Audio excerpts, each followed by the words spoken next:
4 in the morning. A man steps out of thick bush onto the edge of a boatyard in Marsh Harbor, Abaco, Bahamas. He has been in the dark for hours, the kind of dark that sits heavy over open water. No city lights, no landmarks, just the sound of the sea, and whatever a man carries alone inside it. He finds someone at that boatyard, and he delivers a story. His wife went into the water, he says. Approximately 8.5 hours ago, around sunset. He lost sight of her almost immediately. The sailboat they were heading toward, anchored roughly 2.5 miles across the sea, was never reached. The current carried him here. He paddled through the dark with an oar. That is the account he gave. That is the account he has never changed. Now think about what 8.5 hours of silence on open water actually means. No Mayday call broadcast. No emergency channel activated on the marine radio. No passing vessel flagged down. Not a single distress signal sent into the dark. In waters that local charter captains describe as regularly trafficked, even well after nightfall. Just silence. While a woman was missing. While the night kept moving forward without her. And when investigators eventually boarded the sailboat that Brian Hooker says his wife never reached, they found something. A watch. The same watch Lynette Ruth Hooker was photographed wearing at the dock that same evening. Clearly visible on her wrist. In an image confirmed by investigators, time-stamped, and verified across multiple outlets. One watch, one account. And between those two things, a contradiction that has placed this case in the hands of two governments simultaneously. This documentary is about what investigators found when they went looking for answers. Hidden devices, a digital video recorder, satellite-connected tablets, cell phone equipment, and that watch, all of them seized from a sailboat anchored in a quiet Bahamian bay, all of them now inside a forensic laboratory, being analyzed by federal agents with the legal authority to reach into every server, every network log, every time-stamped data point those devices ever touched. Evidence that cannot be coached. Evidence that cannot be shaped by any public statement, any attorney briefing, or any version of events delivered at 4 in the morning at the edge of a boatyard. That is what this case is really about. And before this documentary is finished, you are going to understand exactly why every investigator who has looked closely at that evidence cannot look away. Drop a comment right now and tell us, where in the world are you watching from? This case is being followed from every time zone. People in Michigan, people in the Bahamas, people who have never heard of the Abaco Islands who stumbled onto this story at 2 in the morning and couldn't stop watching. That visibility matters. In active investigations, public attention is pressure, and pressure is one of the things that keeps cases from going quiet.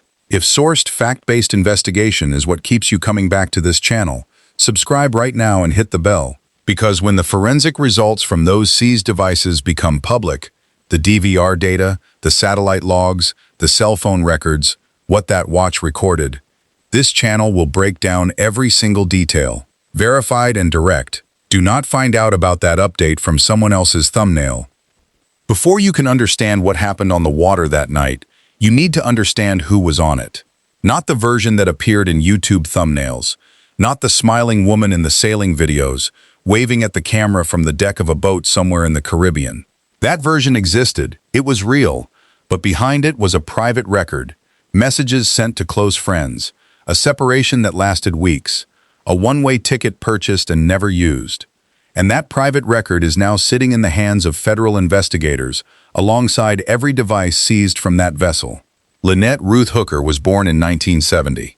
She grew up in River Grove, Illinois, and spent her formative years moving between there and the lakes and waterways of Michigan, eventually settling in Lynette County, a small town approximately 70 miles southwest of Detroit. She did not stumble into the water life late. It was built into her from the beginning. Her mother, Darlene Hamlet, told investigators directly, "We grew up on water, near lakes, on boats, sailing and swimming." For Lynette, the ocean was never a lifestyle she had to adopt. It was something she came from. She built a career before she ever stepped on a sailboat full-time. Telecommunications, Michigan Bell, then Ameritech, then SBC. Steady, skilled work in an industry that required precision. The kind of professional who understood how systems connect, how signals travel, how information moves from one point to another without getting lost. She was good at it. And then, somewhere in her 40s, She made a decision that a lot of people talk about, and very few actually execute. She traded the office for open water. Entirely. Her first marriage was to a man named Rick Ellsworth. That relationship lasted approximately 5 years. In 1997, their daughter Carly was born. When Carly was 3 years old, Lynette married Brian Hooker. From that point forward, Brian was the man Carly grew up knowing as her stepfather. She confirmed the timeline herself in an interview with WZZM 13. My mom and Brian have been married since I was 4. I've known Brian for 25 years. That number matters. 25 years of proximity. 25 years of knowing exactly what a relationship looks like from the inside. Lynette's close friend Rachel Shaw described her to investigators and media as someone completely at home on the water, capable, experienced, fully in her element. This was not a woman who drifted passively through the sailing life as a passenger. She was an active participant in it. Over a decade of open ocean passages, island hopping, blue water navigation. Physically strong, a swimmer who had been near water her entire life. The sailing channel she and Brian ran together, the Sailing Hookers on YouTube, documented it in real time. Their routes, their repairs, their passages. The ordinary texture of life lived continuously at sea. That is the public version. Clean, documented, and real. Now here is what investigators also have access to. In private messages obtained by CBS News, Lynette wrote to someone she trusted. The precise date of those messages was not confirmed by CBS, but their existence was. They were written. They were sent. They are now part of the evidentiary record, being reviewed alongside the devices seized from that vessel. She wrote that it was real bad, that she could not be out there with him. In January 2024, she told a close friend she and Brian had decided to separate. She said she was not going back. That separation lasted weeks. In February 2024, they reconciled and returned to the water together. What followed over the next 14 months is what investigators are now piecing together through the digital record those devices contain. What's the weather like where you are today? Drop it in the comments below. Because Lynette spent her final weeks on the open water of the Bahamas, wind and sea every single day. And the contrast between what those conditions looked like on camera and what she was privately communicating to the people closest to her is exactly the kind of detail that changes an investigation's direction. In the weeks before April 4, 2026, Lynette did one final documented thing. According to reporting confirmed across multiple outlets, she purchased a one-way ticket home, not a round trip, one direction. The destination was Michigan. She never used it. Her last social media post was March 29, 2026. A short clip. Rain. Choppy water near Marsh Harbor. Light in tone. Conversational. Nothing in it telegraphed what 5 days later would look like. That is often how these cases work. The last public moment is ordinary. Unremarkable. The kind of thing a person posts without any awareness that it will later be examined frame by frame. 5 days after that post, Lynette Ruth Hooker was gone. She was 55 years old. She had built a career, raised a daughter, sold a house, and committed everything to a life on the water. She knew how to read a tide. She knew how to handle a boat in rough conditions. She was not someone who panicked in open water. Every person who knew her has confirmed that. And that is precisely why what her husband said happened that night raised questions from the very first hour. Because the woman those people described, and the scenario being presented, did not fit together cleanly. But before this investigation gets to the evidence on that boat, you need to know who the man beside her was, and what the documented record shows about him before April 4th ever arrived. Because investigators already had a file, and that file did not start in 2026. Every investigation eventually arrives at the same question. Who was the person closest to the victim? Who shared the same space, the same vessel, the same life? And who was the last one to see her alive? In this case, that person is Brian Hooker. And the documented record surrounding him did not begin on April 4th, 2026. It began years earlier, in a different state, in a different decade, inside a family home in Kentwood, Michigan. Investigators reviewing this case did not need to build a picture of Brian Hooker from scratch. That picture already existed. It was already in the public record. It had already been through a courtroom, and it was sitting on their desks the moment this case landed. Brian Hooker was born approximately 4 years before Lynette, placing him at 58 years old at the time of her disappearance. He came from the same professional world she did, telecommunications. He founded a company called Hooker Communications LLC in Michigan, filing as organizer and registered agent out of a Kentwood address. He and Lynette were not two strangers who met on the water and built a life together from nothing. They came from the same industry, the same state, the same structured professional world, before they sold everything and committed entirely to the sea. In 2020, Michigan property records confirmed the sale of their Kentwood home. The decision was complete. The land life was done. They purchased a Morgan 461, a sailboat built in 1980, previously used for charters in the Virgin Islands. Lynette described it on camera as a little rough on the edges. They named it the Soulmate.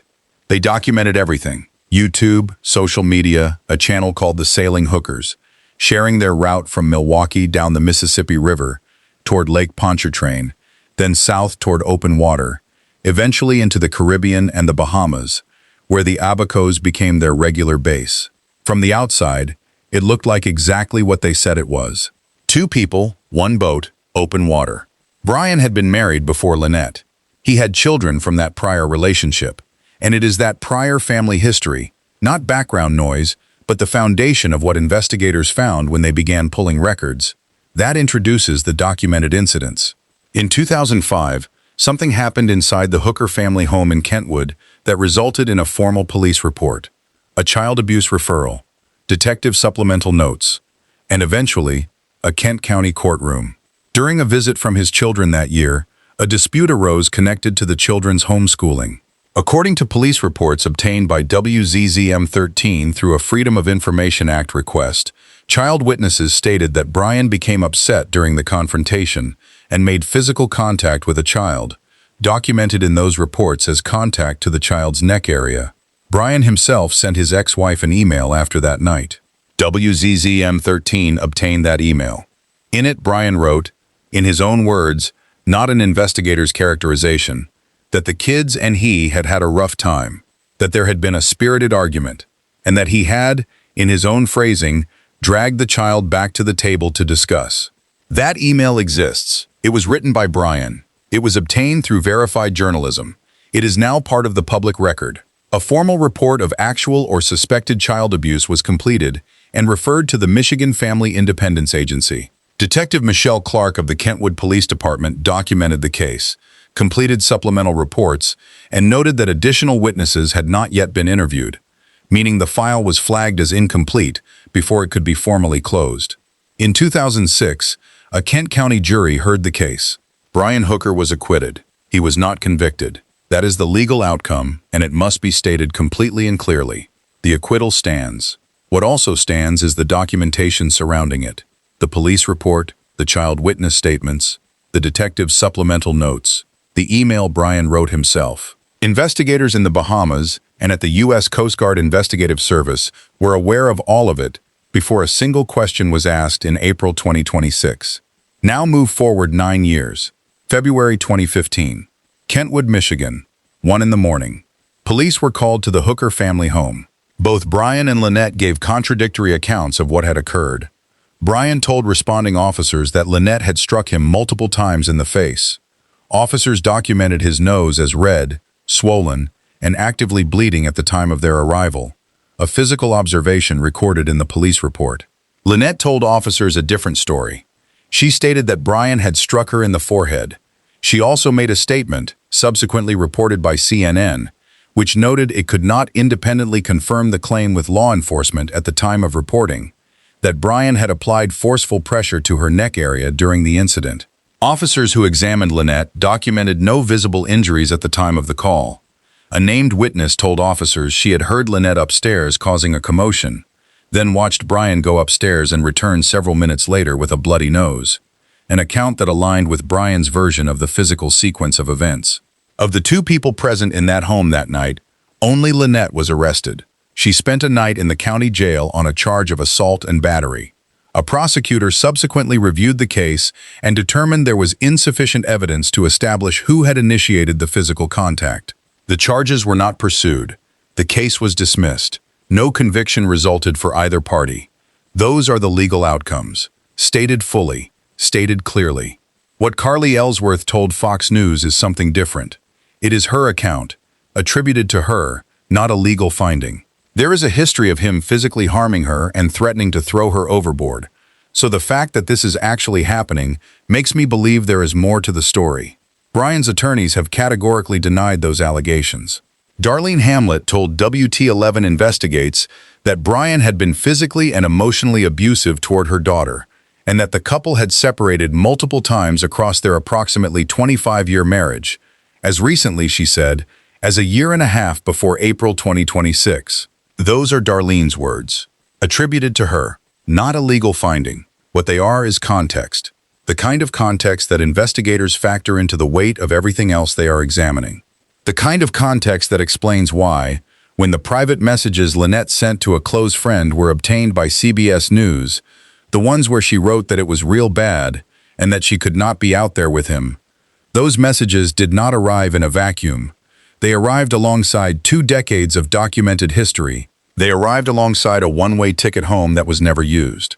They arrived alongside an investigation that was already in motion before the forensic results from a single device had been processed.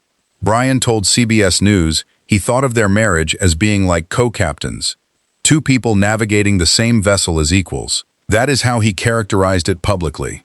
Investigators are not working from public characterizations. They are working from private messages, digital records, and a documented history that tells a more complicated story than any YouTube channel ever showed. Everything in this case comes back to one evening, one dinghy, 2 people who left a dock together, and only one of whom came back. But before you can understand what happened on the water that night, you need to understand what happened the evening before it, because the hours leading into April 4th, 2026 are not background. They are evidence. And the first person to identify something wrong with Brian Hooker's account was not a federal agent. It was not a forensic investigator. It was a bartender who simply knew the geography. On the evening of April 3rd, the night before Lynette vanished, the Hookers spent time at the Abaco Inn, a hotel on Elbow Cay, with an outdoor bar and pool popular with visiting sailors passing through the islands.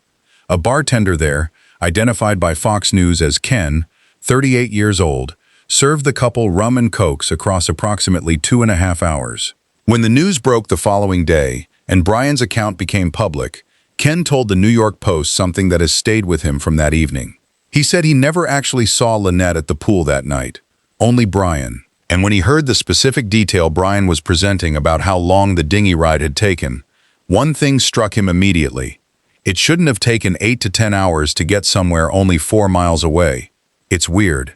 Ken had no stake in this investigation, no connection to either side. He simply knew the water. He knew the distances, and the math, to him, did not add up. Fox News also confirmed the couple had been drinking on the evening of April 4th, not only the night before. Both evenings. That detail is documented, sourced, and part of the investigative record. Now here is what April 4th actually looked like, according to Brian Hooker's own account.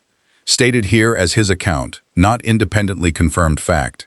At approximately 7:30 in the evening, Brian and Lynette departed the Abaco Inn dock together in their 8-foot hard-bottom dinghy. Their destination was the Soulmate, anchored in Opaque's Bay on Elbow Cay, approximately 2.5 miles across the Sea of Abaco. Neither was wearing a life jacket, consistent with what their own sailing videos documented as their regular practice on short dinghy runs. They had been drinking before they left. The water ahead of them was open and familiar, a route they had made before. 10 minutes into that crossing, according to Brian, everything changed.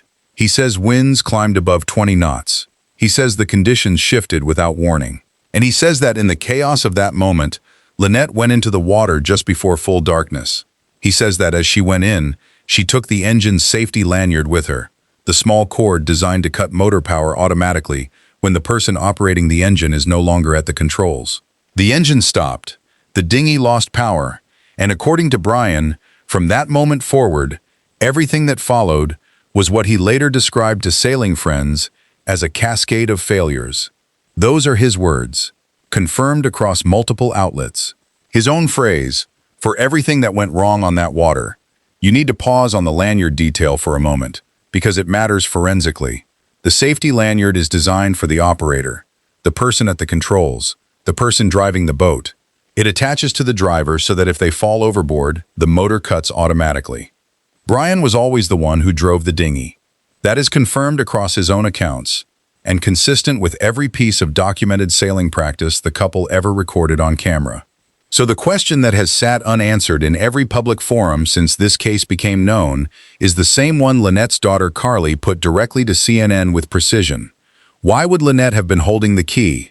No public statement from Brian or his legal team has satisfactorily answered that question. By Brian's account, he fired flares from the dinghy to get the attention of passing boats. He says no one stopped. He says he paddled with an oar through the dark.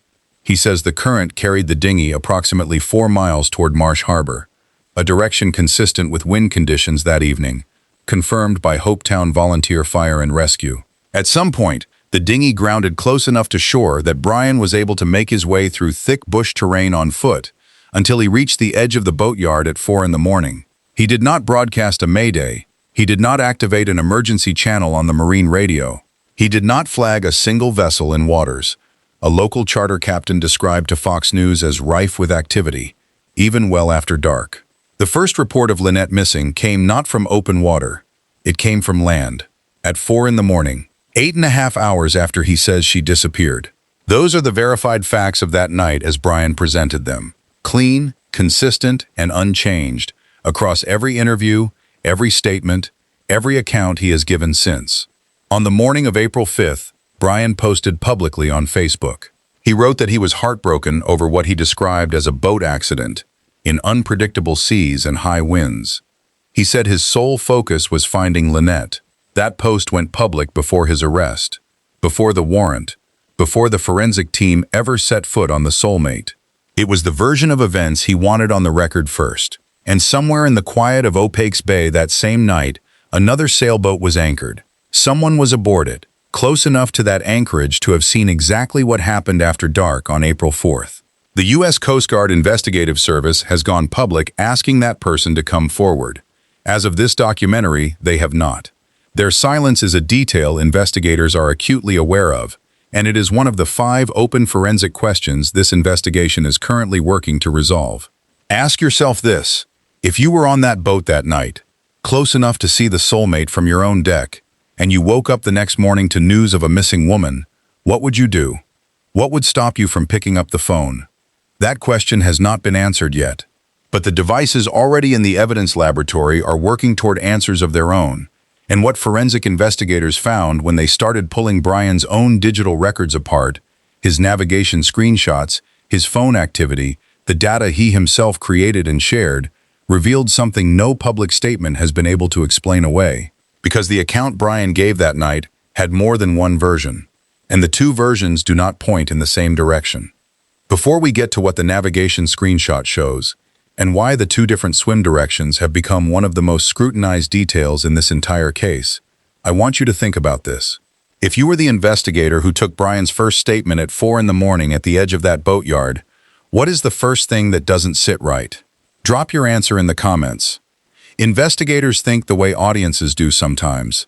And right now, this comment section has people watching from everywhere. What time is it where you are? Drop it below, because the agents working this case are not clocking out. There is a moment in every serious investigation where the account a person gives stops being a story and starts being a problem. Not because of what it contains, but because of what it contradicts. In the case of Brian Hooker, that moment arrived not through a forensic breakthrough or a laboratory result.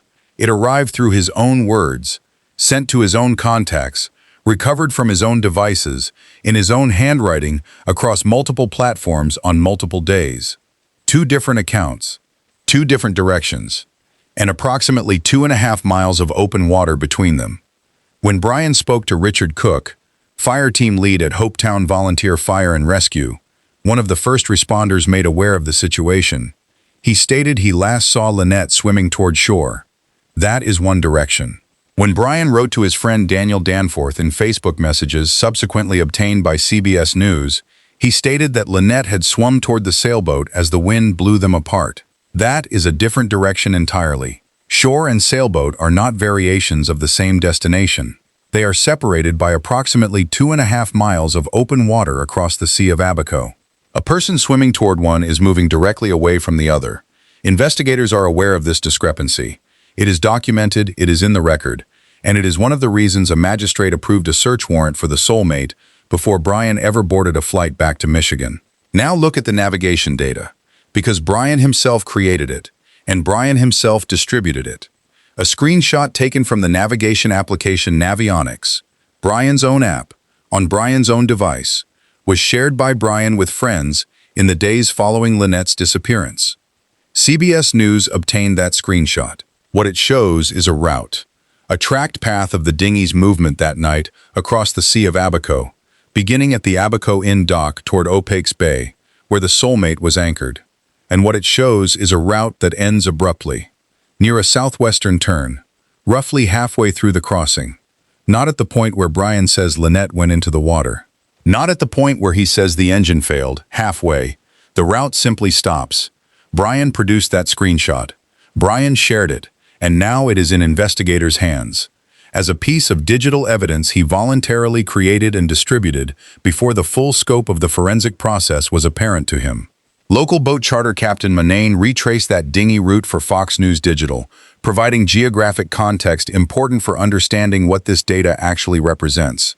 The water around that area ranges from as shallow as 4 feet to approximately 10 feet at high tide. The channel between the quays sees regular boat traffic, described by Manane as rife with activity. Nearby is Tahiti Beach. Nearby is a sandbar with a floating bar when conditions allow. Lynette'S Bay is a known, regularly trafficked anchorage. This was not a remote, isolated stretch of open ocean. This was a channel that people move through regularly, including after dark, which makes the silence on that water, no flares answered, no vessel flagged, no mayday received, a detail that sits alongside the navigation screenshot and the two conflicting swim directions, and forms a picture that investigators have been building one data point at a time. Then there is the recorded call. Brian reached out to sailing friends Blaine and Munn Stevenson in the hours following the incident. What Brian did not know was that Blaine had begun recording the call. He told CNN he started recording because Brian was naming places he was unfamiliar with, and he wanted to capture the location names accurately. In that call, preserved in full, without Brian's knowledge, Brian described Lynette bouncing off the dinghy in the sudden wind. He confirmed his phone was on him that night, though he said it could only make calls over Wi-Fi. He described firing flares. He said no one stopped. He used the phrase, cascade of failures, to characterize the sequence of events. The same phrase that later appeared in his communications with others. The same phrase that has since become one of the most scrutinized pieces of language in this entire case. Blaine Stevenson later published that recording on his own YouTube channel after Brian was taken into custody, deliberately, so that Brian's words would be part of the public record, while Brian himself was unable to speak publicly. That decision preserved something investigators already had access to through the devices seized from the soulmate, but it also placed it in front of the world at the precise moment when the case was drawing maximum attention. Brian's phone was on him that night. He confirmed it himself, in his own voice, on a call he did not know was being preserved. And former FBI Special Agent Jennifer Coffin-Dafer told Newsweek directly, speaking from federal investigation experience, not speculation, that phone activity is where cases like this are made or broken. What that phone was doing between 7:30 in the evening and 4 in the morning on April 4th and 5th is not a matter of theory. It is a matter of server records that exist independently of the physical device, on platforms that the U.S. Coast Guard Investigative Service has the legal authority to compel through formal process. Now consider the voicemail. On the morning of April 8th, 4 days after Lynette vanished, Brian left a voicemail for Carly, her stepfather's voice, in her phone, delivering information she had not heard before. He told her that Hopetown Search and Rescue had found a flotation device he had thrown to Lynette when she went into the water, and that search efforts could now focus on a smaller area. That voicemail introduced a detail that had not featured in any prior public account, that he had thrown something to Lynette in the water, a physical action that placed him in a specific position relative to her at a specific moment. And that position had not been described with that precision before. Carly told CNN she received her first call from Brian on the evening of April 5th, approximately 24 hours after the incident. Not immediately. She described the moment as Brian dropping a bomb on her, then beginning to speak again before suddenly ending the call. She said he sounded monotone and relaxed. That contrast between the content of what was being communicated and the register in which it was being delivered stayed with her. It has stayed with everyone who has heard her describe it. If you've been following this case since it broke, or if this is the first time you're hearing the full picture, hit like right now. Not for the algorithm, for Lynette. Because the more people who see this story, verified, sourced, and built from the actual record, the more pressure stays on this investigation. Visibility is not noise. In active federal cases, visibility is pressure.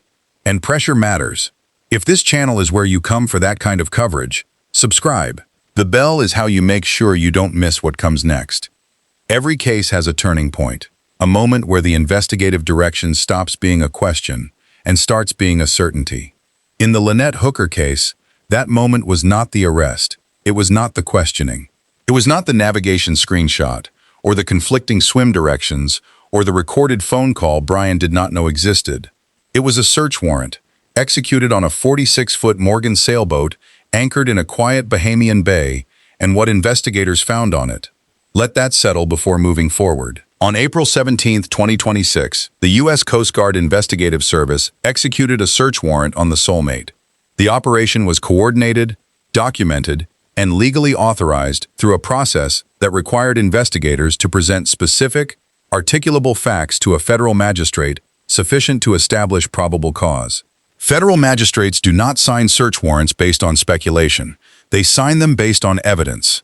Evidence that already existed, already had weight, and was already pointing in a direction that required deeper forensic access than the initial investigation had produced. What investigators removed from that vessel was reported first by journalist Ashley Banfield, who broke the development via her podcast before major network confirmation.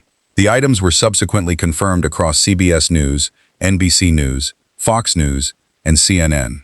4 categories: 2 governments, 1 forensic laboratory, a digital video recorder, digital tablets connected to the vessel's satellite internet system, cell phone-related equipment, and an Apple Watch, all of them capable of producing data that no human account can retroactively edit or erase. Start with the watch, because the watch is the detail that stopped this investigation in its tracks the moment it was confirmed. Lynette was photographed at the Abaco Inn on the evening of April 4, 2026. In that photograph, confirmed by investigators and verified across reporting by CBS News anchor Tony Dupuis and subsequent multi-outlet coverage, an Apple Watch is clearly visible on her left wrist. That image is time-stamped. It is documentary evidence of what Lynette had on her body at the moment she and Brian departed together in the dinghy. It places that watch on her wrist, in her possession, at the beginning of the journey Brian says she never completed. The same watch was found on the Soulmate. Brian's account states that Lynette never reached the Soulmate, that the current separated them, that he lost sight of her almost immediately, that she went into the water somewhere in the Sea of Abaco, mid-crossing, before either of them ever reached the vessel, and that he himself, paddling through the dark with an oar, also never boarded the Soulmate that night. If that account is accurate, Lynette could not have placed that watch on the Soulmate. She never got there. So the question that watch places on the table is not a philosophical one. It is a forensic one. How did it get there? There are a limited number of explanations. Investigators are aware of all of them. They are testing them against the physical and digital evidence recovered from that vessel right now. Now move to the digital video recorder. A DVR on a sailing vessel is not standard equipment in the casual sense. It is intentional infrastructure. Someone purchased it, installed it, and configured it to record what it recorded, across what time window, and whether that recording was ever deleted or overwritten, and whether forensic technicians can recover what deletion attempted to remove, is exactly what the laboratory process is designed to determine. Former FBI Special Agent Jennifer Coffin-Dafer confirmed to Newsweek that DVR footage, if recoverable, would be among the most significant pieces of evidence in a case like this. Direct visual documentation of what occurred on or near that vessel during the window in question. DVR systems do not operate on human memory. They do not reconstruct events after the fact based on what a person says happened. They record what is in front of the lens in real time, store it on a physical drive, and retain it until either the storage capacity cycles or a deliberate deletion action is taken. If footage from the night of April 4th exists, it is either on that drive or it was erased. And if it was erased, forensic recovery tools exist specifically to determine whether erasure occurred, when it occurred, and sometimes what was erased. That determination is currently being made in a laboratory. The satellite internet system is the second category of digital evidence that investigators consider among the most significant, and it requires a precise explanation because its importance is not immediately obvious. Starlink, the satellite internet system confirmed as installed on the Soulmate, does not store data only on the physical device it connects through. Every session, every connection, every data packet transmitted through a Starlink terminal is logged on SpaceX's own servers. Those servers are not on the boat. They are not accessible to whoever is operating the vessel. They cannot be wiped by anything that happens on the water. They are maintained independently, time-stamped, and fully accessible to law enforcement through a formal legal process, a subpoena or court order directed to SpaceX as the service provider. What that log contains for the night of April 4th into the morning of April 5th is a record of every device that connected to that satellite terminal, every session that opened and closed, and every data transmission that passed through it during that window. If a device was online, sending a message, loading a page, checking an application, receiving a notification, that activity is in the Starlink server log, regardless of what happened to the physical device afterward. Deleting an app, wiping a phone, throwing a tablet overboard. None of those actions touch the server. The server has its own record, and the U.S. Coast Guard Investigative Service has the legal authority to compel SpaceX to produce it. Former FBI Special Agent Jennifer Coffendafer told NewsNation explicitly, speaking from experience operating within federal investigative frameworks, that the Starlink data, if obtained and successfully cross-referenced with device activity logs, would be capable of placing a specific device in a specific location, doing a specific thing, at a specific time, on the night in question. That is not circumstantial evidence. That is time-stamped server data from a system that had no awareness of, and no stake in, what happened on that water. Brian confirmed in the recorded call with Blaine Stevenson that his phone was on him that night. He said it could only make calls over Wi-Fi. That means Starlink dependent for any communication function, which means any communication that phone made or received that night went through the Starlink terminal, which means it is in the server log. The phone itself, its physical state, its storage condition, whatever forensic extraction can recover from it, is one part of the picture. The server record of what it did while connected to a satellite network is the other. Investigators have access to both. Here is what makes this category of evidence different from everything else in this case. The watch can be explained away with a theory. The navigation screenshot that ends halfway can be characterized as a technical limitation of the application. The conflicting swim directions can be framed as the imprecision of a man in shock recounting a traumatic event. The recorded phone call can be contextualized as an emotional conversation between friends. The Starlink server log cannot be explained away. It is not a human account. It is not a recollection. It is not something that changes under questioning, gets softened in a later interview, or gets reframed through an attorney's public statement. It is a machine record of machine activity, preserved on a machine that was nowhere near the Sea of Abaco on the night of April 4th, 2026. Whatever was happening on that satellite network during the hours Brian was allegedly drifting through the dark, that is now in the hands of investigators. They have it. They are reading it. And the account Brian gave at 4 in the morning is either consistent with what those logs show, or it is not. There is no third option.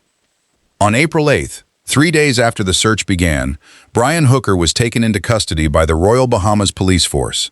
RBPF Assistant Commissioner Eduardo Dames confirmed to Reuters that the arrest was made for additional questioning, based on probable cause. That phrase carries legal weight. Probable cause is not suspicion. It is not a hunch. It is a documented, articulable standard, a set of specific facts that lead a neutral authority to conclude that a crime may have been committed and that this individual may have information relevant to it. The RBPF met that standard before they made the arrest. Brian's Bahamian attorney, Terrell Butler, confirmed his client was cooperating and described him as completely heartbroken and deeply distressed, categorically and unequivocally denying any wrongdoing on his behalf. On April 13th, the final questioning session lasted less than 1 hour. When the legal detention clock expired, Brian walked out of the Central Police Station. He did not respond to reporters waiting outside. Butler described him as very emotional and said he needed time to recover. Royal Bahamas Police Commissioner Shanthia Knowles was precise in her public statement. What had just occurred was not exoneration. The investigation was continuing. Brian Hooker remained a suspect. The legal clock had simply run its course under Bahamian law, and that framework does not require a charge to be filed within that window in order for an investigation to proceed. The following day, April 14th, Brian Hooker boarded a flight and returned to Michigan. His attorney told reporters he needed to be with his terminally ill mother. The day before, he had told ABC News that his entire focus was staying in the Bahamas to keep searching for Lynette. 24 hours later, he was gone. He retained a second attorney upon returning to Michigan, Crystal Marie Hauer, based in Grand Rapids. Hauer told ABC News there was absolutely no evidence supporting any allegation against her client, and asked the public to extend him the benefit of the doubt. When CBS News later reached out for comment on a direct message Blaine Stevenson had sent to Brian, telling him that the people who trusted him with their loved one deserved answers, Hauer did not respond. When reached by phone, she ended the call. While Brian was on a plane back to Michigan, Carly Ellsworth was already moving in the opposite direction. She launched a GoFundMe to support the continued search for her mother. She traveled to the Bahamas with her boyfriend. She boarded the Soulmate. She told News Nation's Jesse Weber that setting foot on that vessel hit her harder than she had expected, that standing in the space where her mother had lived felt almost surreal. She retrieved several personal items, a headband, a picture frame, and the necklace with an L charm that Lynette always wore. She flew home wearing it around her own neck. Darlene Hamlet had already been moving from the moment she heard the news. She drove 6 hours to the Bahamian consulate in Miami. She secured a passport. She flew to the Bahamas, a 75-year-old grandmother moving as fast as any bureaucratic process would allow, toward the place where her daughter had vanished, not waiting for investigators to bring information to her, going directly toward the source of it. 2 women moving toward answers, 1 man moving away from the jurisdiction where the answers were being sought. Carly has appeared on CNN, NBC, ABC, CBS, Fox News, and News Nation. She has not stopped speaking. She understands that visibility in an active investigation is not noise, it is pressure.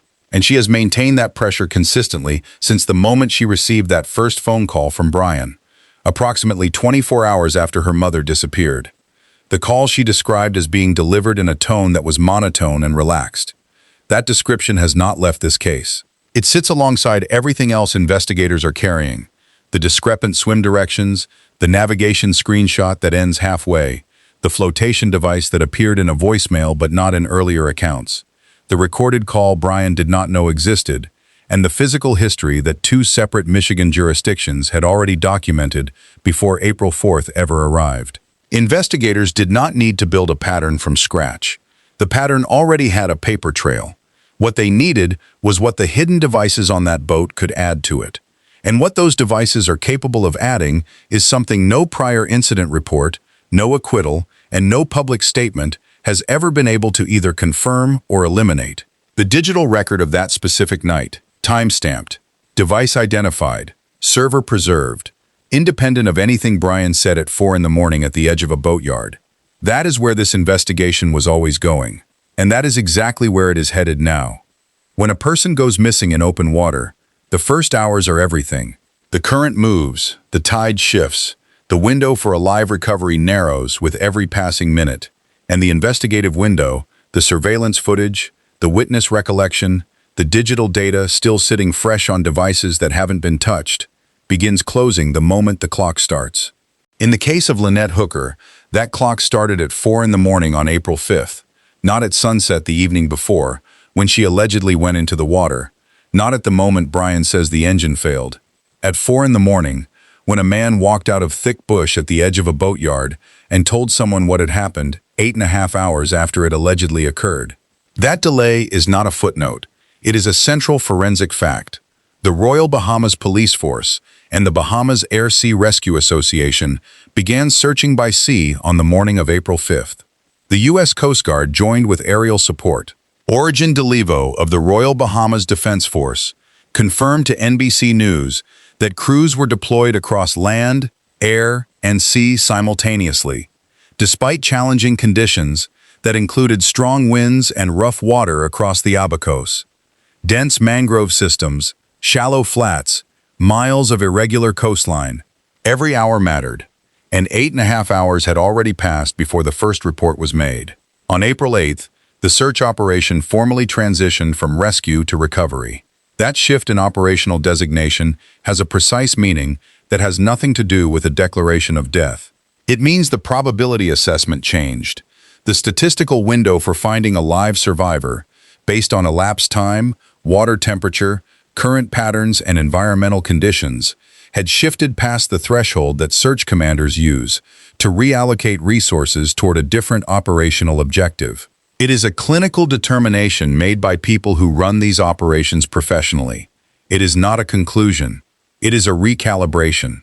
As of the most recent confirmed reporting, the Royal Bahamas Police Force investigation remains open. The U.S. federal process is continuing. Brian Hooker is in Michigan with legal representation on both sides of this case. He has not been charged. He has not been convicted. He remains, in the formal language of this investigation, a suspect. His attorneys have categorically denied every allegation made against him. Those denials are on the record, stated publicly, and they carry the weight any defense position carries before a legal determination has been made, which is the weight of a stated position, not a concluded outcome. The search for Lynette has not been formally concluded. 5 forensic questions remain open. The DVR footage, what it recorded, and what forensic recovery finds if it was deleted. The Starlink server logs, what device activity they showed during the window in question. The phone records, what the call and connection history reveals.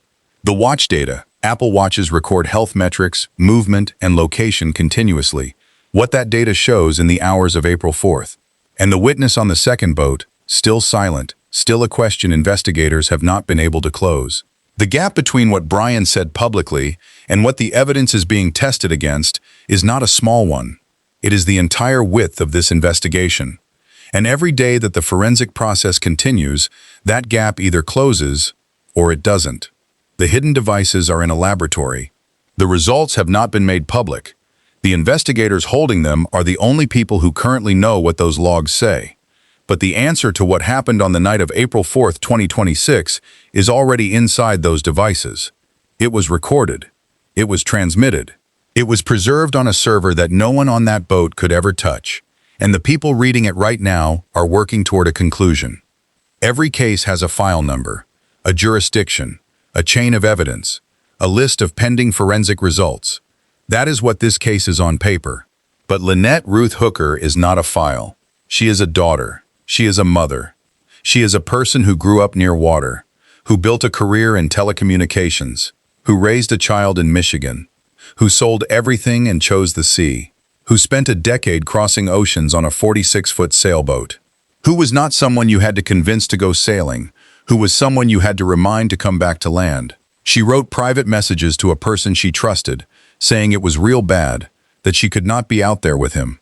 She bought a one-way ticket home to Michigan. She never used it. She posted a short video on March 29th, 2026. Rain. Choppy water near Marsh Harbor. Light in tone. Ordinary. The kind of thing a person posts without any awareness that 5 days later the world will be examining her life through a forensic lens. Frame by frame. Message by message. Timestamp by timestamp. Darlene Hamlet is 75 years old. She drove 6 hours. She secured a passport for the first time. She flew to the Bahamas, because that is what a mother does when her daughter is gone and the answers are somewhere across open water and no one is going to hand them to her. Carly Ellsworth has not stopped. She has been on every network. She has spoken on the record. She has attached her name to every statement she has made. She flew to the Bahamas, boarded the Soulmate, and flew home, wearing her mother's necklace around her own neck. She has said, repeatedly and without wavering, that she believes there is more to the story, that the history she witnessed across 25 years and the scenario she was told by phone 24 hours after it allegedly happened, in a tone she described as monotone and relaxed, do not fit together. She has said those things on the record, with her name and her face attached to them. And whatever the forensic record ultimately shows, Carly's willingness to stay visible, to absorb the scrutiny that comes with being the most public voice in an active federal case, is itself a form of record. The record of a daughter who refused to be quiet. Lynette deserves to be found. She deserves the full weight of two governments, with the full scope of modern forensic capability, working to find out what happened to her on that water. And she deserves for the people watching this documentary to hold her name in mind, not as a case file number, not as a trending keyword, as a specific human being whose specific life was interrupted on a specific night, in a specific place, by something that a digital video recorder, a satellite server log, and a recovered watch are now in the process of explaining. The forensic results will come.